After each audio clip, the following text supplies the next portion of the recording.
അന്ന് നമ്മൾ പറഞ്ഞതുപോലെ ക്രൂരമായ കസ്റ്റഡി മർദ്ദനമാണ് തമിഴ് ജെഫ്രി ഏറ്റുവാങ്ങേണ്ടി വന്നത് എന്നുള്ളതാണ്. ഇപ്പോൾ ഹാരിസ് ജെഫ്രി ഉണ്ട്. ഹാരിസ് ജെഫ്രി ഇപ്പോൾ ടെലിഫോൺ ലൈനിലൂടെ. ഹാരിസ്, നമസ്കാരം. ഇപ്പോൾ പുറത്തു വന്നിരിക്കുന്ന ദൃശ്യങ്ങൾ കണ്ടിരുന്നല്ലോ അല്ലേ? ആ ദൃശ്യങ്ങളിൽ നിന്ന് ഹാരിസിന് മനസ്സിലാകുന്നത് എന്താണ്? നമ്മളന്ന് പുറത്തുവിട്ട വിവരങ്ങൾ ശരിയാണ് എന്നതല്ലേ ഈ ദൃശ്യങ്ങളും സൂചിപ്പിക്കുന്നത്? ഏറെ നിയമ പോരാട്ടത്തിന് ശേഷമല്ലേ ഈ ദൃശ്യങ്ങൾ പുറത്തു വന്നത്? നമസ്കാരം അരുൺ സർ. ഈ ദൃശ്യം കണ്ടപ്പോ നമുക്ക് തോന്നിയത് പോലീസ് ഇത്രയും കള്ളത്തരം മൂടി വെച്ചത് നമുക്ക് CCTV തരാൻ തന്നെ ബുദ്ധിമുട്ടിയത് ഈ കള്ളത്തരം അവർ പിടിക്കുന്നതാണ്. കാരണം സ്റ്റേഷനിൽ മരണപ്പെട്ടു എന്നുള്ളത് എല്ലാവരും നമ്മളൊക്കെ കുറെ പറഞ്ഞതാണ്. പക്ഷെ അത് അവര് സമ്മതിക്കാതെ, അവരെടുത്ത് ഫാൾട്ടുകൾ പറ്റി എന്നുള്ളത് സമ്മതിക്കാതെ എന്താ പറയാ, അതായത് സ്റ്റേഷനിലേക്ക് നടന്നു വരുന്ന തമിഴ് ജെഫ്രി പിന്നീട് പോലീസ് ജീപ്പിലേക്ക് എടുത്ത് കൊണ്ടുപോകുന്ന കാഴ്ചയാണ് നമ്മൾ കാണുന്നത് അല്ലേ? അതെ. അപ്പോൾ ആ സമയത്ത് ക്രൂരമായ മർദ്ദനത്തിനിരയായി സ്റ്റേഷനിൽ വെച്ച് തന്നെ ഒരുപക്ഷെ മരണം സംഭവിച്ചിട്ടുണ്ടാവാം. ഏകദേശം ചലനമറ്റ നിലയിലാണ് കൊണ്ടുപോകുന്നത്. അതിൻ്റെ തമിഴിൻ്റെ ഈ കാലുകൾ മാത്രമേ നമുക്ക് കാണുന്നുള്ളൂ, ശരീരത്തിലൊന്നും അനക്കമൊന്നും കാണുന്നില്ല. അതെ, അതായത് സ്റ്റേഷനിലേക്ക് ബാക്കിലൂടെ കയറ്റുന്ന നമ്മൾ കണ്ടല്ലേ. അതേപോലെ ക്യാമറ ഉള്ള ഒരു ഭാഗത്തും ഇവരെ അത്രയും സമയം വെച്ചിട്ടില്ല. അവരെ വേറൊരു ക്യാമറ ഇല്ലാത്ത ഭാഗത്ത് കൊണ്ടുപോയിരിക്കുന്നു. അവിടുന്ന് എന്ത് സംഭവിച്ചു എന്നത് നമുക്ക് വ്യക്തമല്ല. ക്യാമറ ഇല്ലാത്ത ഭാഗത്ത് കൊണ്ടുപോയാണ് മർദ്ദിച്ചിട്ടുണ്ടാവുക അല്ലേ? മർദ്ദിച്ചാലും മർദ്ദിച്ചില്ലെങ്കിൽ ഇപ്പൊ ഈ പോലീസ് സ്റ്റേഷനിൽ കയറുന്ന സമയം കാണുന്നുണ്ട്. പിന്നെ അവരെ കാണുന്നത് പിന്നെ 4:10 ഈ അനിയനെ കൊണ്ടുപോകുന്ന സമയത്താണ് മറ്റുള്ള കൂടെയുള്ളവരെ ലോക്കപ്പിലേക്ക് ആക്കണത്. അതുവരെ അവരെ വേറെ സ്ഥലത്തായിരുന്നു. അവര് അത്രയും ഒരു 2 മണിക്കൂറോളം അവര് പോലീസ് സ്റ്റേഷനിൽ തന്നെ ക്യാമറ ഇല്ലാത്ത ഭാഗത്താണ് അവര് നിർത്തിയത്. അപ്പൊ അവിടെ എന്ത് സംഭവിച്ചുള്ളത് നമുക്ക് വ്യക്തമല്ല. അതിൽ തന്നെ വലിയൊരു കള്ളത്തരമുണ്ട്. കാരണം സ്റ്റേഷനിൽ കൊണ്ടാണ് കയറ്റിയ ആൾക്കാരെ എന്തിനാ വേറൊരു ഭാഗത്തേക്ക് കൊണ്ടുപോയി? വളരെ പ്രധാനപ്പെട്ട ചോദ്യമാണ്. മാത്രമല്ല, ഈ വണ്ടി കയറ്റിയതിനു ശേഷവും ഒരു 5 മിനിറ്റ് നേരം ഈ പോലീസ് ജീപ്പ് അവിടെ നിന്ന് പുറപ്പെടുന്നില്ല. അതെ,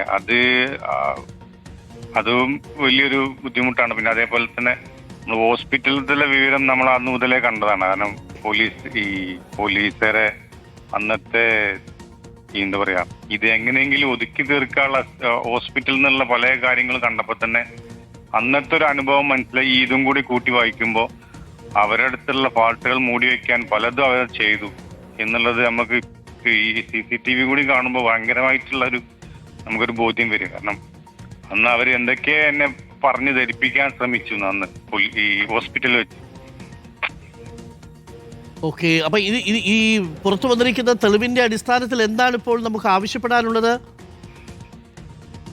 ഈ നമ്മുടെ കേസിൽ, അനിയന്റെ കേസിൽ ഇപ്പോ സാധാരണക്കാർ കാണുന്ന ഒരു വിഷ്വല് മാത്രമാണ് ഈ CBI വരെ കുറ്റപത്രം സമർപ്പിച്ചുള്ളത്.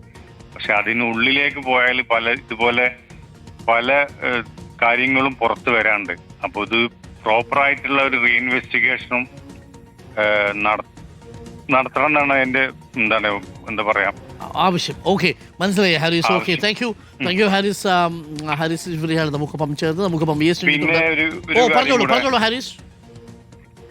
ഇപ്പോ CBI കണ്ടെത്തിയത്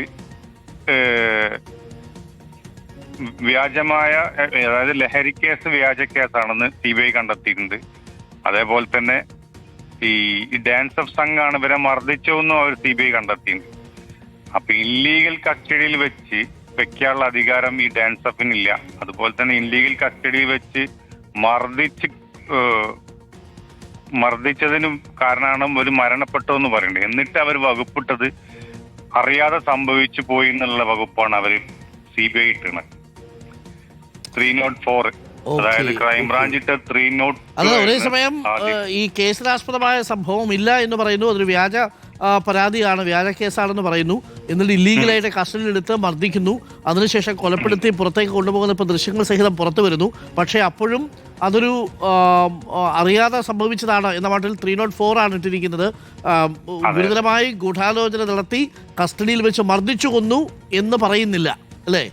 അതെ, അതായത് 1 മണിക്കൂർ 2 മണിക്കൂറല്ല, 4:30 5 മണി മുതൽ രാത്രി 12:10 വരെ അവർ ഇല്ലീഗൽ കസ്റ്റഡി വെച്ച് അത്യാവശ്യം മർദ്ദിക്കുകയും എല്ലതും ചെയ്തതിനു ശേഷം പോലീസിനെ അതായത് താനൂർ സ്റ്റേഷനിൽ ഏൽപ്പിക്കുകയാണ്. അതുവരെ അവർ 5-6 മണിക്കൂർ അവരെ കയ്യിൽ വെച്ചതും മർദ്ദിച്ചതും അവരറിയാതെ സംഭവിച്ചതും അതിന് കുടപിടിച്ച പോലീസ് ഉദ്യോഗസ്ഥരും അല്ലെങ്കിൽ മേലുദ്യോഗസ്ഥരും ഇതിൽ ഈ കേസിൽ ഉൾപ്പെടാത്തതും ഇതെല്ലാം കൂടി വായിക്കുമ്പോൾ നമുക്ക് ഒരിക്കലും പൊരുത്തപ്പെടാൻ കഴിയില്ല ഈ കുറ്റപത്രം. കാരണം അവരെന്നെ പറയുന്നത് ഇല്ലീഗൽ കസ്റ്റഡിയിലാണ് മർദ്ദിച്ചത്. അവരെന്നെ പറയുന്നത് വ്യാജമായിട്ടുള്ള FIR ആണ് ഇത് ഇട്ടത്. ഇതെല്ലാം പറഞ്ഞിട്ട് അവർ പറയുന്നത് ഇവരുടെ നിന്ന് ചോദ്യം ചെയ്യലോ അല്ലെങ്കിൽ മറ്റു മർദ്ദനത്തിന്റെ സമയത്ത് അറിയാതെ സംഭവിച്ചാണ്. പ്രത്യേകിച്ച് താമറിനോട് അവർക്ക് വൈരാഗ്യമൊന്നുമില്ല. ഇത്രയും വൈരാഗ്യം ഒന്നുമില്ലെങ്കിലും ഈ 12 പേരിൽ ഒരാളെ മാത്രം സെലക്ട് ചെയ്ത് അവനെ മാത്രം മർദ്ദിച്ച് ഇല്ലീഗലായിട്ടുള്ള എല്ലാ കാര്യങ്ങളും ചെയ്ത്, അതായത് SP നിയന്ത്രണത്തിലോ DYSP നിയന്ത്രണത്തിലോ ഉള്ള ക്വാർട്ടേഴ്സ് വെച്ചാണ് ഇവർ മർദ്ദിച്ചത്. എന്നിട്ട് ഇത് ഇങ്ങനെ 304 ഇടുമ്പോ പ്രോപ്പർ റീഇൻവെസ്റ്റിഗേഷൻ വേണം, ഒരു പുനരന്വേഷണം വേണം എന്ന് തന്നെയാണ് കുടുംബം ആവശ്യപ്പെടുന്നത്. ഈ കുറ്റപത്രത്തിൽ നിങ്ങൾ സംതൃപ്തരല്ല? ഒരിക്കലും അല്ല. Okay, thank you Haris. ഇപ്പോൾ നമുക്കൊപ്പം VS രഞ്ജിത്തുണ്ട്. VS രഞ്ജിത്ത്, വളരെ കൃത്യമായി താമിറിന്റെ സഹോദരൻ ഹാരിസ് ജുഫ്രി കാര്യങ്ങൾ നമ്മളോട് പറഞ്ഞു കഴിഞ്ഞിരിക്കുന്നു. യഥാർത്ഥത്തിൽ പോലീസിന്റെ ഭാഗത്തു നിന്നുണ്ടായ ക്രൂരതകൾ നമ്മൾ എണ്ണി പറഞ്ഞിരുന്നതാണ്. പോസ്റ്റ്മോർട്ടം റിപ്പോർട്ടിന്റെ വിവരങ്ങൾ നമ്മൾ വളരെ വ്യക്തമായി പ്രേക്ഷകരെ ധരിപ്പിച്ചിരുന്നതാണ്. അതൊക്കെ ശരിവയ്ക്കുന്ന ദൃശ്യങ്ങളാണോ ഇപ്പോൾ CCTVയിൽ പതിഞ്ഞിരിക്കുന്നത്? VS രഞ്ജിത്ത്. ഡോക്ടർ അരുൺകുമാർ, തീർച്ചയായും 2024 ഓഗസ്റ്റിൽ, ഇതുപോലൊരു ഓഗസ്റ്റ് മാസത്തിൽ 1-ാം തീയതിയാണ് താമിർ ജിഫ്രി കൊല്ലപ്പെടുന്നത്. ആ കൊല്ലപ്പെട്ട ശേഷം നമ്മൾ പുറത്തുവിട്ട വാർത്തകൾ ഓരോന്നും സ്ഥിരീകരിക്കുകയും സാധൂകരിക്കുകയും ചെയ്യുന്ന ദൃശ്യങ്ങളിൽ ഒന്ന് പുറത്തു വന്നിരിക്കുന്നു. അതായത് വളരെ ആരോഗ്യത്തോടുകൂടി പോലീസ് സ്റ്റേഷനിലേക്ക് കടന്നു പോകുന്ന താമിർ ജിഫ്രി പുറത്തേക്ക് വരുന്നത് പൂർണ്ണമായും അവശനായിട്ടാണ്. പോലീസ് ജീപ്പിൽ കയറ്റിയിടുന്നു, വളരെ അലക്ഷ്യമായി പോലീസ് ജീപ്പിൽ കയറ്റിയിടുന്നു, എന്നിട്ടും ആശുപത്രിയിൽ എത്തിക്കാതിരിക്കുന്നു എന്നുള്ളതാണ്. അപ്പോൾ ആ പോലീസ് സ്റ്റേഷനിൽ കയറിപ്പോയി ഇറങ്ങി വരുന്നതിനിടയിൽ എന്ത് സംഭവിച്ചു എന്നുള്ളതാണ് ഈ കേസിന്റെ ഏറ്റവും മർമ്മപ്രധാനമായ ഭാഗം എന്ന് പറയുന്നത്. പോലീസുകാർ പറയുന്നൊരു വ്യാഖ്യാനം എന്ന് പറയുന്നത് MDMA അമിതമായ അളവിൽ അകത്ത് ചെന്നപ്പോഴാണ് മരണം സംഭവിച്ചതെന്നുള്ളതാണ്. ഈ MDMA ഇത് എപ്പോഴാണ് അകത്ത് ചെന്നത്? ഏകദേശം വൈകുന്നേരം പോലീസ് സ്റ്റേഷനിൽ എത്തിച്ച് രാത്രി 12 മണി വരെ പോലീസ് സ്റ്റേഷൻ സൂക്ഷിക്കുമ്പോൾ MDMA അകത്തിയെന്നാണെങ്കിൽ പോലും ആശുപത്രിയിൽ എത്തിച്ച് അതിന് ചികിത്സ കൊടുക്കാനുള്ള ഉത്തരവാദിത്തം പോലീസിനുണ്ടായിരുന്നു. അത് ചെയ്തില്ല എന്ന ഗുരുതരമായ അലംഭാവമുണ്ട്. ഈ പോസ്റ്റ്മോർട്ടം റിപ്പോർട്ടിലുള്ള മർദ്ദനത്തിന്റെ ഉൾപ്പെടെയുള്ള തെളിവുകളുണ്ട്. ഇനിയിപ്പോൾ ആ തെളിവുകളൊക്കെ മാറ്റിവെച്ച് പോലീസ് പറയുന്ന പോലെ അമിതമായ അളവിൽ MDMA അകത്തി എന്നാണെങ്കിൽ ഇത് പോലീസിനും ഡാൻസ് ഓഫ് സമൂഹത്തിനും നേരത്തെ അറിയാം. 6-7 മണിക്കൂർ ഒരാളെ പോലീസ് സ്റ്റേഷനിൽ ഇല്ലീഗൽ കസ്റ്റഡിയിൽ വെക്കുമ്പോൾ ആശുപത്രിയിൽ എത്തിച്ചിരുന്നുവെങ്കിൽ ഈ പോലീസിന്റെ വാദം ശരിയാണെങ്കിൽ പോലും അവിടെ രക്ഷപ്പെടാനുള്ള സാധ്യതയുണ്ടായിരുന്നു. ഇനി അതല്ല, പോലീസ് സ്റ്റേഷനകത്ത് വെച്ച് ഇപ്പോൾ പോസ്റ്റ്മോർട്ടം റിപ്പോർട്ടിൽ പറയുന്ന പോലെ ഒരു പോലീസ് മർദ്ദനം ഉണ്ടായിട്ടുണ്ടെങ്കിൽ ആ പോലീസ് മർദ്ദനത്തിൽ ഉൾപ്പെട്ട പോലീസുകാർക്കെതിരെ കൊലക്കുറ്റത്തിന് കേസെടുക്കുകയാണ് വേണ്ടത്. മാത്രവുമല്ല, ഇത് ഏതെങ്കിലും ഒരു 4-5 ഡാൻസ് ഓഫ് പോലീസുകാർ മാത്രമല്ല, ഡാൻസ് ഓഫിന്റെ ഉത്തരവാദിത്തമുള്ളത് അവിടുത്തെ SP-ക്കാണ്. ആ SP-ക്ക് കീഴിൽ വരുന്ന DYSP-ക്കാണ്. സ്വാഭാവികമായിട്ടും ഇതിനൊക്കെ മറുപടി പറയാനുള്ള ഉത്തരവാദിത്തം ഉന്നത പോലീസ് ഉദ്യോഗസ്ഥന്മാർക്കുണ്ട്. CBI അന്വേഷണത്തിൽ പോലും ഒഴിവാക്കപ്പെട്ടത് ഈ ഉന്നത പോലീസ് ഉദ്യോഗസ്ഥരുടെ ബന്ധമാണ്. ഇതിൽ തെളിവുകൾ നശിപ്പിക്കാനും തെളിവുകൾ മറച്ചുവെക്കാനും ഉന്നത പോലീസ് ഉദ്യോഗസ്ഥരുടെ ഇടപെടൽ തുടക്കം മുതൽ ഉണ്ടായി എന്നുള്ളത് വളരെ വ്യക്തമാണ്. ഈ CCTV ദൃശ്യങ്ങൾ പിടിച്ചു വെച്ചതുപോലും അതിന്റെ ഭാഗമാണ്. അപ്പോൾ അത്തരത്തിൽ തെളിവ് നശിപ്പിക്കാൻ കൂട്ടുനിന്ന ഉന്നത ഉദ്യോഗസ്ഥർക്കെതിരെ എന്ത് നടപടി ഉണ്ടായി എന്ന ചോദ്യം ഈ 2 വർഷത്തിന് ഇപ്പോഴും ബാക്കിയാവുകയാണ്. ഒപ്പം ഈ താമിർ ജിഫ്രിയുടെ കുടുംബത്തിന് നീതി കിട്ടിയില്ല എന്നതുകൂടി വെളിവാക്കുന്നതാണ് ഈ ദൃശ്യങ്ങൾ. Thank you. VS രഞ്ജിത്ത് ആണ് വിവരങ്ങൾ നൽകിയത്. Thank you VS Ranjith, thank you Mubasheer Shafi Akbar, thank you Haris Jufri. അപ്പോൾ പ്രിയപ്പെട്ട പ്രേക്ഷകരെ, പുറത്ത് റിപ്പോർട്ടർ TV ഈ താനൂർ കസ്റ്റഡി കൊലപാതകവുമായി ബന്ധപ്പെട്ട തുടക്കം മുതൽ എല്ലാ വിവരങ്ങളും പ്രേക്ഷകരിലേക്ക് എത്തിച്ചിരിക്കുന്നതും CBI അന്വേഷണത്തിലേക്ക് പോകത്തക്ക വിധത്തിൽ ആ വാർത്ത വളരെ കൃത്യമായി പ്രേക്ഷകരിലേക്ക് എത്തിച്ചിട്ടും റിപ്പോർട്ടറാണ്. ഇപ്പോൾ നിർണായകമായ വഴിത്തിരിവിലെത്തി നിൽക്കുന്ന ഘട്ടത്തിൽ ഈ ദൃശ്യങ്ങൾ കൂടി പുറത്തുവിടുന്നു. കുടുംബത്തിന്റെ ആവശ്യം CBI അന്വേഷിച്ച് ഈ കേസ് ഒരിക്കൽ കൂടി അന്വേഷിക്കണമെന്നുള്ളതാണ്. നിലവിൽ പുറത്തുവരുന്ന വിവരങ്ങളുടെ കൂടി അടിസ്ഥാനത്തിൽ കുറ്റപത്രം മാറ്റി എഴുതണമെന്നുള്ളതാണ്.